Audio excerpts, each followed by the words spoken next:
to hold his rage back behind a smile.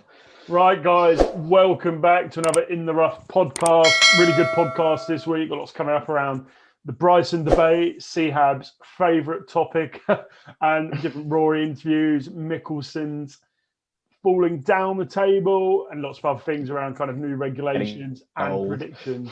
Yeah, just getting old, but there you go. But we'll jump straight in, and I need to jump to it straight away because I don't want to wait to the end. I'm going to run a clip of Sehab last week. Obviously, that's him proclaiming that Bryson was nowhere near, is absolutely useless, is overrated, and will categorically not win, and he will do a punishment if he does. So, Sehab, your thoughts? Got lucky.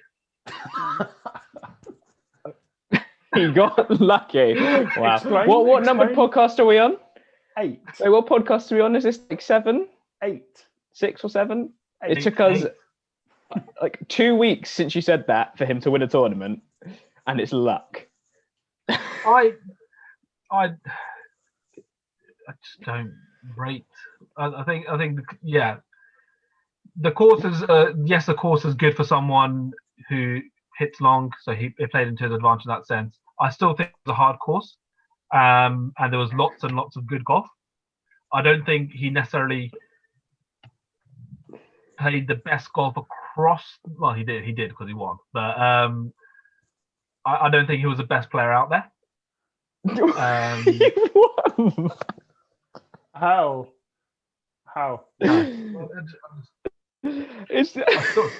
went for game second, and he's not a long hitter at all. I will exactly, and that's what I mean over there. So the golf course, you either have to be very accurate with your driving, so you don't end up in the long rough, or you have to just hit it so far that even if you're on the rough, it doesn't matter.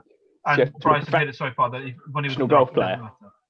So no, as long as it matters whether you're accurate or whether you're long. You can't be anything but those two on that course, because the rough was so bad that you had to lay up or you had to just. So if you're playing badly, basically, you can't win there because then you'll be in the rough. No, because outside of the Westwood, the driving accuracy for the fairway was horrific, and compared to most tournaments, it was a lot harder. But you know. It's a harder course, and I still like that part of it. I still think that I'm still not convinced. To stole the stats on the driving accuracy. Yeah. Well, why Tom pulls those up? Yeah. What aren't you convinced by? I will admit. What are you not convinced by?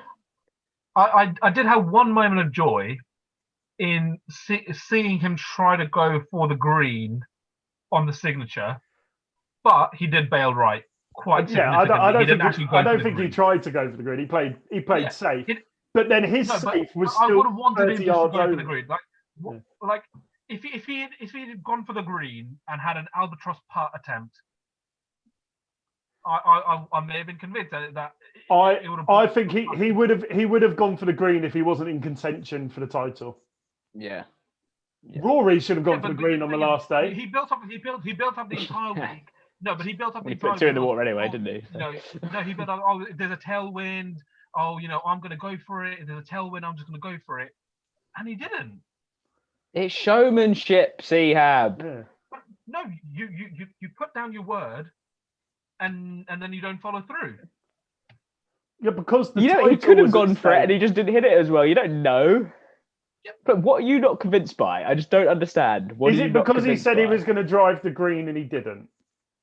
Yeah, he didn't drive the green, did he? Well, no, but you hated him before that. I don't get why you. What are you not convinced by? There's just a niggling feeling that I just don't like. Is it more you don't like him rather than him as a golfer? I think that's the vibe I'm getting. Potentially. This feels like a therapy session. But is it because he's trying to outsmart the sport? Is that why? Is he trying to outsmart the sport? The sport? Is that why he? I like certain parts of that. I like, for example, the sick putter. I'm a big fan of that. But I don't like the whole. I guess it potentially is the approach to. It doesn't matter how bad the rough is, as long as you're closer to to the green as everyone else, you don't have to have the same accuracy to get out of the rough onto the green. So that part of it, Yes. I'm very much. Every player thinks like that. Every player wants to be as far as possible down the hole. They just can't do it. No, but it's like, it doesn't matter. You just don't even bother trying to go for the fairways. You just only go for length.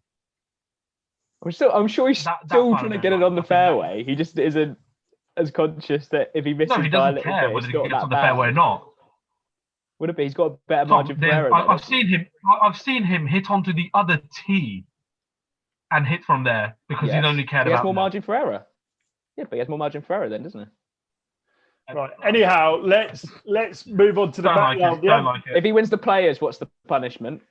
Well, we'll decide. We'll decide that at another point. But obviously, the news linked to that this week is obviously the altering of the out of bounds rules for the Players this weekend. Obviously, that's thrown up a bit of controversy. Would they have done it if Bryson hadn't won last weekend? Probably. It's more so because he said what he was going to do. But you know what? He's happen. But is that he doesn't follow through on his word, so he probably wouldn't have tried it.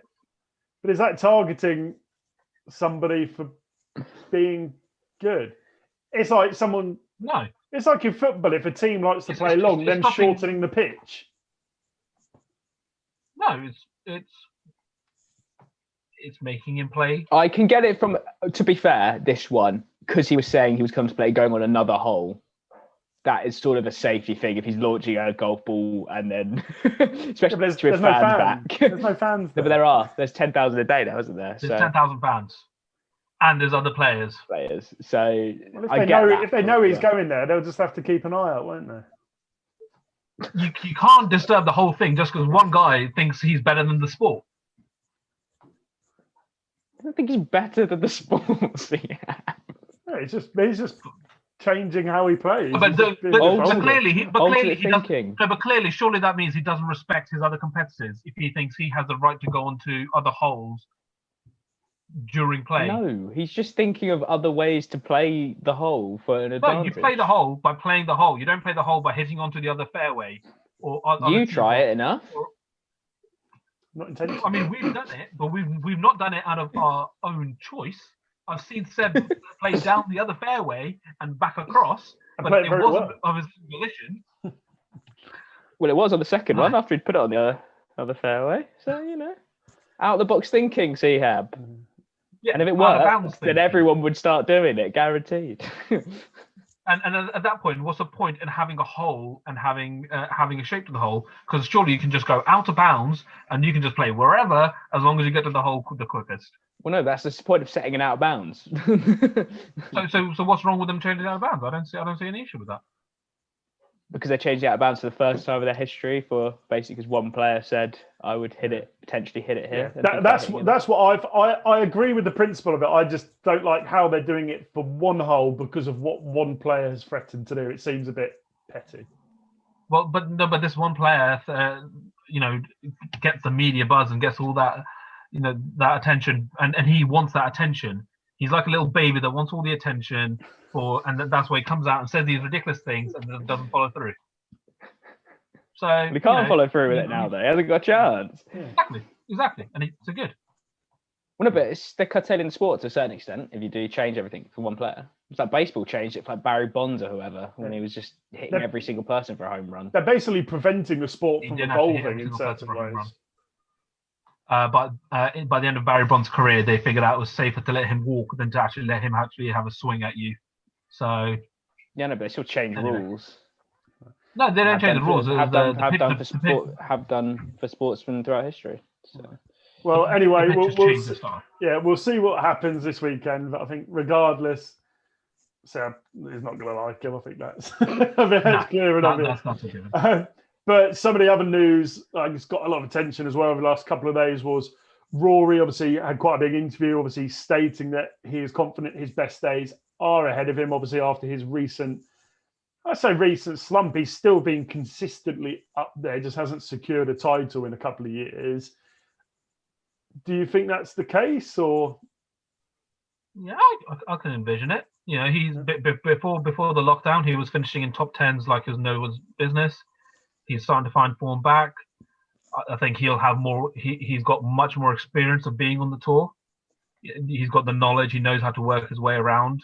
And I think the hiccups that he has with his putting or his short game can only improve over time as he puts more work into it.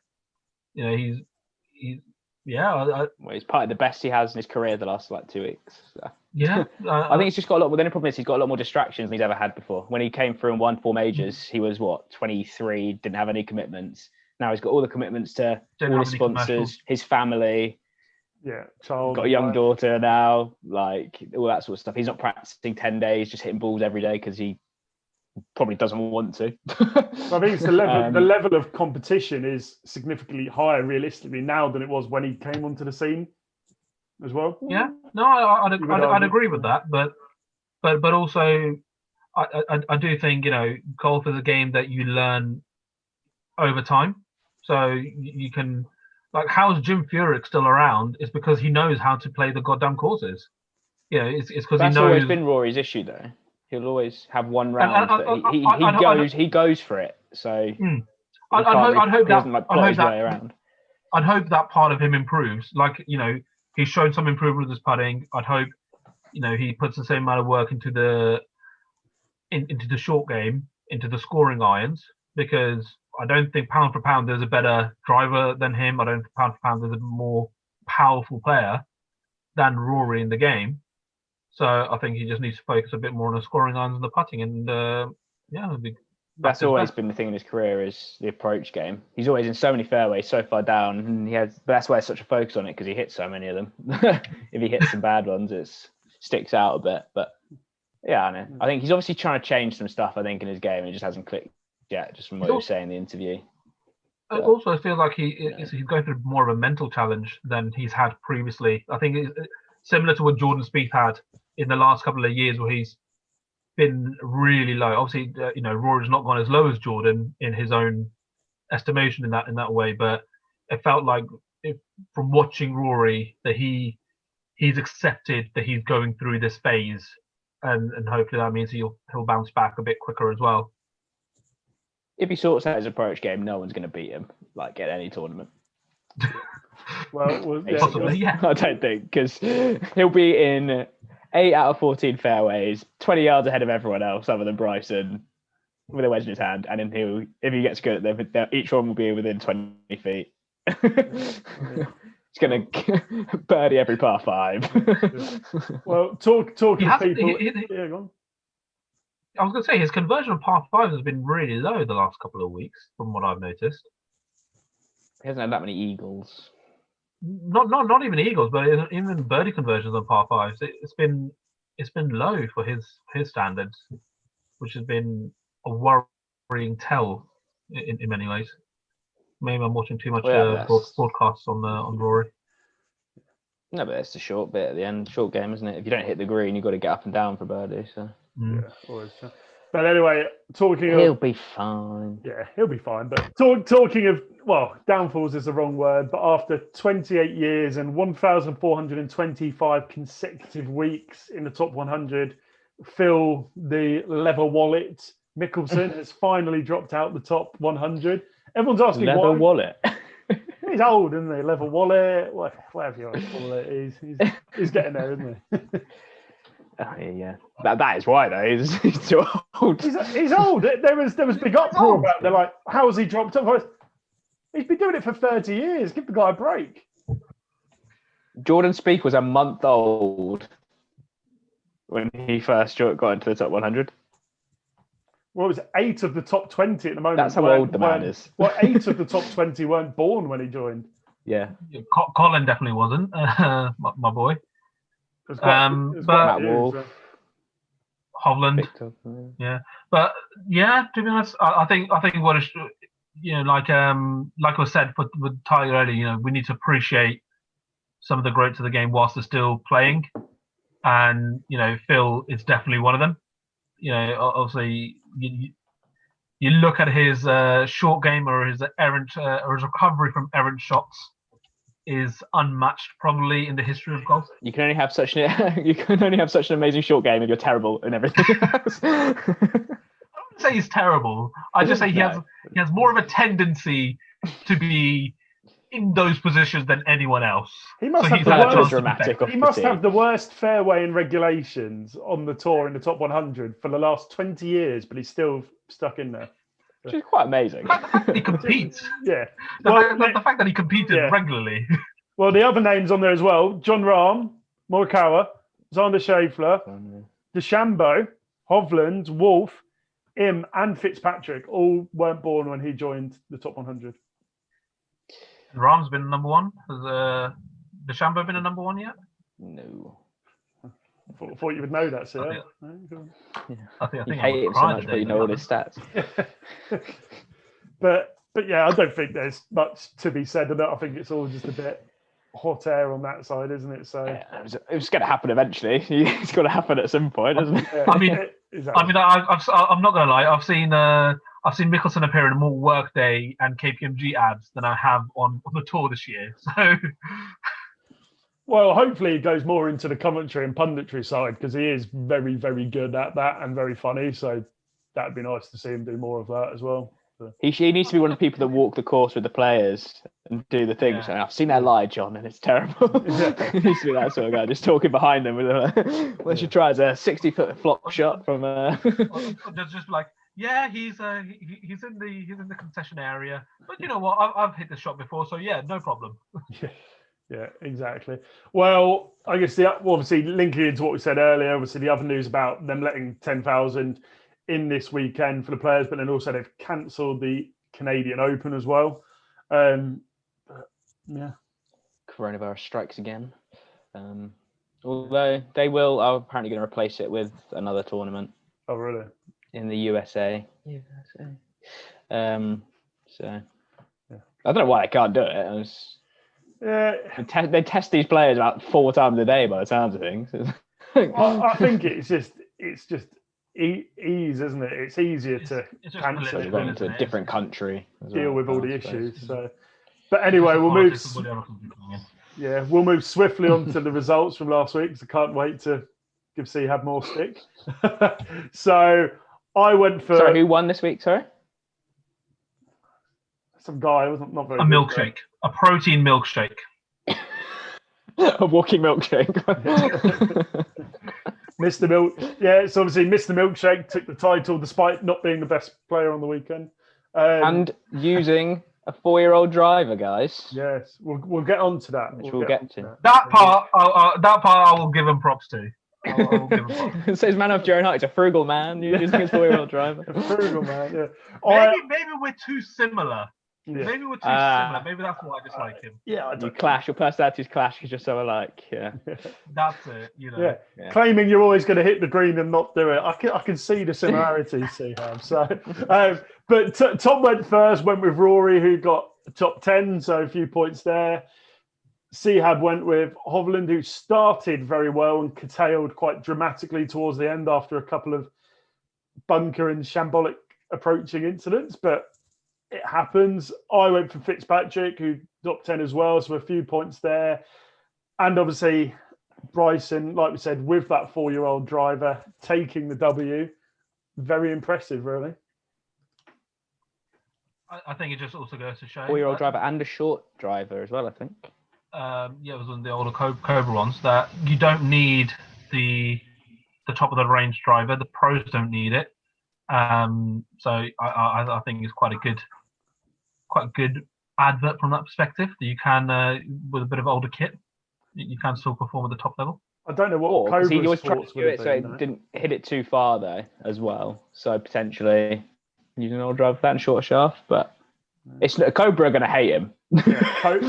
Yeah. Oh, 100%. I'm surprised he's allowed. I would obviously I don't have a golf. I would have assumed in their contracts they have to use the recent equipment. But also, all the TaylorMade boys use the Sim 2s. Yeah, it's Dustin didn't know. He won Saudi. I swear he turns down the angle to ridiculously low figure as well. So surely he can just. It's 5. He's got a 5 degree. It's 5 degree. His driver. Yeah. So surely if he wants to hit it lower, so he just wants a bit more spin on it, he can change it to like a 10 degree. rather than going back a few years for a driver? No, that's not how it works, because of spin rates and how you hit up on the ball, basically. It's like delivered loft and loads of scientific and mumbo jumbo. All that fun stuff. Thank you. Yeah. All that fun stuff. But DJ won the Saudi tournament with an driver. True. Yeah, I do want to defend Hovland. I think Hovland performed admirably. He started for very the first well. part. Yeah.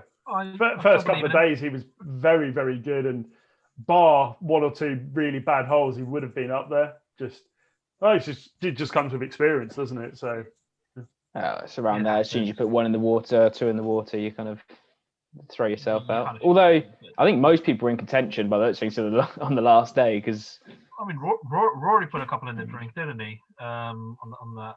He would have been right up there if he hadn't. But it was the Hovland one where he went bunker across the green, back across the green into the bunker and back on. That's when you knew it was good to see, because that's what I do. So it was nice to see somebody do it on TV. So I mean, the fact that he got out the bunker is probably more than I'd achieved. So I'll give him props for that. But yeah, I think to be honest, the question I have, circling back to the old equipment thing, you've noticed, for example, Tiger didn't change his putter for years. Does there need to be a bit more encouragement for people to hold on to their stuff and not just be so fickle and listen to the advertising and marketing? Well, no, but as in normal people, not players. Yeah, normal people. Yeah, I was saying for Tiger with a putter, it's very individual. A lot of them don't change putters for a long time. I mean, Jordan Spieth didn't change it. Jordan Spieth didn't even change his putter; he just re-gripped his. Yeah, exactly. You don't. If it works, you don't really change it, because. Yeah. Well, I agree. I agree. They should keep stuff, but all the big players in the sport of golf are backed by the golfing companies who will not want that to happen. So But yes, normal people should hold on to stuff. Yeah, normal people should. Until you're amazingly good at golf, there's no point. It's not going to give you. I mean, I think as someone who's frugal, I want everyone else to be as well, potentially, where it matters. King Frugal over here. Well, it'll be interesting to see this weekend what he uses, if he sticks with that, if they change. We'll keep an eye out what the other guys are using. But obviously, big one this weekend is obviously the players at Shawgrass. So great tournament. Lucky we're going to have fans there. I think Sehab, you're up first for predictions. I'm going to go with the defending champ, Rory. Defending, sort of not defending champ. Yeah. We'll give him that. No, of course. Yeah, we'll give him that. We won't do wild cards this week because obviously we've actually got another tournament. So we'll do that. I'm going to go with Tyrrell. Interesting. I'm going to go with Xander. Okay. Ooh, boy, to get it done. Right. Why Xander? Why Xander? He's very good. Yep. Oh right, my God! Really, revelation. A lot of second places recently, and he's just got to go over the hump. So if he doesn't win, he's still probably going to be top 5 or 10. So and he's capable of winning. Fine. And obviously the other tournament as well is obviously the Qatar Masters. Now this is going to take some more skill in terms of who you think. And if I'm honest, I've just gone for the person that I thought had the best name, which is Roman Lasakagaku. Langasque. For the win. Completely butchered that one, but okay. Tom? I am going to go for Aaron Rye, the British chap. I'm going to go for a player I've seen play on the tour before, Andy Sullivan. You're going to go for Andy Sullivan? Just sounds like a science teacher. I'm not going to lie. I'm not very well acquainted with the field. Most of the players that I know are playing at the Players this week. Most of the European players I know are playing at the Players this week. So unfortunately for Qatar, they picked a bad week for the Masters, for their Masters. Yeah. Well, there's one guy playing, obviously, Jazz. He finished quite well this weekend. So he could, Hole in one. yeah, so he could make Weekend. moves, but we haven't said him, so there you go. Oh, you Didn't even give speak him about a shout Spieth's out? hole in one. Yeah, He's back, boys. He's back. I do feel that Jordan is back. I think Although he's a bad take a while pick for this week. Yeah, Because he's missed 4 of the last 5 cuts at the players. So. yeah. That's why I did not go for him. I didn't have a cheeky look at that stat. But I do feel that Jordan has found a way back, and I'm very happy to see him. I don't think I was as big of a fan of him when he was winning everything as I am now. Yeah, I think you'd see a lot of people give up and stop and not fight as hard as he had to get back. So I appreciate the underdog story, and I appreciate the fight he's shown to get back to the level.